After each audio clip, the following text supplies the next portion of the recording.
বিশ্বকাপ হাতছাড়া হওয়ার হতাশা এখনও কাটেনি আর্জেন্টাইন সমর্থকদের। এর মধ্যেই আবার দরজায় চিরকুট ঝুলিয়েই জন্মভূমি ছেড়েছেন আর্জেন্টিনার প্রধান কোচ লিওনেল স্কালোনি, যা আবেগ ছড়িয়ে দিয়েছে পুরো আর্জেন্টিনা জুড়ে। কিন্তু ওই ছোট্ট চিরকুটে কি লিখে গেলেন কোচ? বিস্তারিত জানাচ্ছেন শিহাব ইসলাম। বিশ্বকাপের ফাইনালে স্পেনের কাছে 1-0 গোলে হারের হতাশা নিয়েই দেশে ফিরেছিলেন আর্জেন্টিনার প্রধান কোচ লিওনেল স্কালোনি। তবে রাজধানী নয়, তার প্রথম গন্তব্য ছিল শৈশবের শহর সান্তাফে প্রদেশের ছোট্ট শহর পুজাতো। মাত্র 3000-এর কিছু বেশি মানুষের এই শহরে তার আগমন যেন উৎসবে পরিণত হয়। 5 দিন ধরে প্রতিদিন শত শত সমর্থক ভিড় করেন স্কালোনির বাবা মায়ের বাড়ির সামনে। কেউ ছবি তুলেছেন, কেউ অটোগ্রাফ নিয়েছেন, আবার কেউ শুধু একবার কাছ থেকে শুভেচ্ছা জানাতে এসেছেন।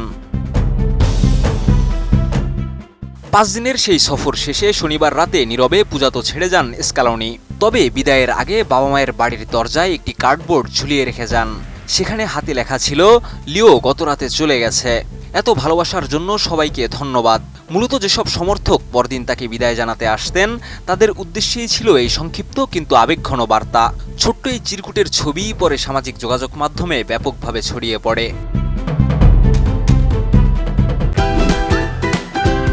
Optical brighter photo catalyst active granule সমৃদ্ধ বসুন্ধরা পাওয়ার ওয়াশ, ঝলমলে কাপড়ে ফুরফুরে মন। এছাড়া ইনস্টাগ্রামে দেওয়া দীর্ঘ এক পোস্টেও আবেগ প্রকাশ করেছেন স্কালোনি। সমর্থকদের উদ্দেশ্যে তিনি লিখেছেন, তোমাদের জন্য আরেকটি কাপ এনে দিতে পারিনি, এর জন্য আমি দুঃখিত।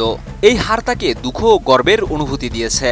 তার ভাষায় অশ্রু, হাসি, যন্ত্রণা ও প্রশান্তি সবকিছু যেন একসঙ্গে মিশে গেছে। স্কালোনি তার বার্তায় খেলোয়াড়, কোচিং স্টাফ এবং আর্জেন্টাইন ফুটবল অ্যাসোসিয়েশনের সব কর্মীর প্রতি কৃতজ্ঞতা প্রকাশ করেন।